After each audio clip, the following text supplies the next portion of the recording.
Salary పని మీదనే జీతాల విషయాలు అక్కడికి వెళ్ళారు, ఆర్థిక శాఖ పరిస్థితులు చూడటానికి అన్నారు. అంటే నిజంగా మన మీద ప్రేమతోటి మన కోసమే పోతే రాత్రి నాకు ఒక ఇంటెలిజెన్స్ కానిస్టేబుల్ ఫోన్ చేశారు, అన్నా మన జిల్లా నుంచి ఎంతమంది పోతున్నారు గ్రామ పంచాయతీ కార్మికులు అని చెప్పేసి ఒక ఆరా తీశారు.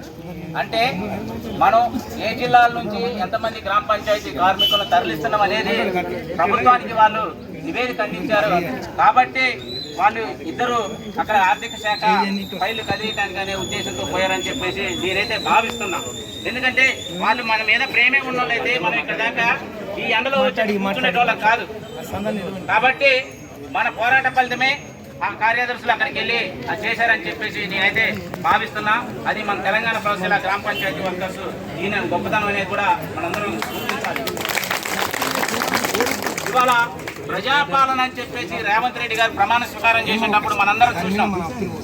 అది ప్రజాపాలన అని అంతకుముందు కేసీఆర్ గారు గేట్లు పెట్టి ప్రజలకు పోకుండా నిర్బంధిస్తే ఇది ప్రజాపాలన అందిస్తాం మేము, ఇది ప్రజలకు అందుబాటులో ఉండాలని చెప్పేసి ఆ గేట్లు ఆయన ప్రమాణ స్వీకారం చేస్తుంటే గేట్లు బద్దలు కొట్టినటువంటి పరిస్థితి మనందరం చూసినాం.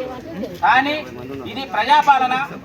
గ్రామాలను బాగు చేసేటువంటి గ్రామ పంచాయతీ కార్మికులకు 9 నెలలు 10 నెలల నుంచి వేతనాలు ఇవ్వకపోతే అంతకుముందు పనిభారం ఎక్కువైంది, ఉపాధి హామీ పనులు మేము చేపిస్తున్నాం, అర్ధ ఆరం పనులు మేము చేపిస్తున్నాం అని చెప్పేసి అయ్యా కేసీఆర్ గారు మేము ఈ పని చేయలేం, మా బతుకులు మార్చండి, కరోనా వంటి విపత్తులు వస్తే మేమే మా ప్రాణాలను సైతం లెక్క చేయకుండా వచ్చి ప్రజల్ని కాపాడుకున్నాం, అవార్డులు మాత్రం మీరు తీసుకున్నారు, ఇప్పటికైనా మా కుటుంబాలని బాగు చేయాలని చెప్పేసి 35 రోజులు సమ్మె చేస్తే అత్యంత దుర్మార్గంగా కఠినంగా వ్యవహరించి మన సమ్మె కాలంలో ఉన్నటువంటి వేతనాలు కూడా మనకి ఇవ్వలేదు అప్పటి ప్రభుత్వం. అప్పట్లో అదే ఇవాళ పంచాయతీరాజ్ శాఖ మినిస్టర్గా ఉన్నటువంటి సీతక్క కానీ, డిప్యూటీ సీఎంగా ఉన్నటువంటి బట్టి విక్రమార్క గారు కానీ మన పంచాయతీ సమ్మె కార్మికుల సమ్మె శిబిరాలను సందర్శిస్తూ మనకు ఒక హామీ ఇచ్చారు. గ్రామ పంచాయతీ కార్మికులకు మా ప్రభుత్వం ఫామ్ చేయగానే వెంటనే ఉద్యోగాలనే పర్మనెంట్ చేస్తామని చెప్పేసి హామీ ఇచ్చారు. కానీ అయ్యా గ్రామ పంచాయతీ కార్మికులు పెండింగ్ వేతనాలు ఇవ్వకపోగా వాళ్ళని ఈ ఎండలో తీసుకొచ్చి 9 నెలల నుంచి వేతనాలు ఇవ్వకుండా ఈ ఎండలో కూర్చోబెట్టడం అంటే ఇదా ప్రజాపాలన అని చెప్పేసి కూడా ఈ సందర్భంగా అడుగుతున్నాం.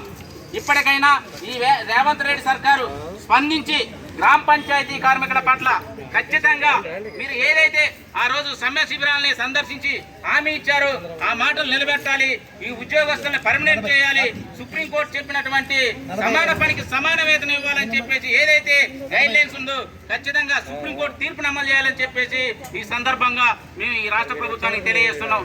ఇప్పటికైనా రేవంత్ రెడ్డి సర్కారు స్పందించి గ్రామ పంచాయతీ కార్మికులకి ఉద్యోగ భద్రత కల్పించాలి. అదేవిధంగా ప్రభుత్వంగా ఏదైతే సమాన పనికి సమాన వేతనం చెప్పిందో ఆ సమాన పనికి సమాన వేతనం ఇవ్వాలి. పంచాయతీ కార్యదర్శులు కానీ, వార్డు మెంబర్లు కానీ, సర్పంచులు కానీ బెదిరింపులు మానుకోవాలి. అక్రమ తొలగింపులు మనల్ని అది వాళ్ళు ఉపసంహరించుకోవాలని చెప్పేసి సందర్భంగా తెలియజేస్తున్నాం. అదేవిధంగా రానున్న రోజుల్లో మన సమస్యలు పరిష్కరించకపోతే పెద్ద ఎత్తున గ్రామ పంచాయతీ కార్మికులందరూ కూడా ఉద్యమాలకు సిద్ధంగా ఉండాలని చెప్పేసి మేము తెలియజేస్తూ ఈ అవకాశం ఇచ్చినటువంటి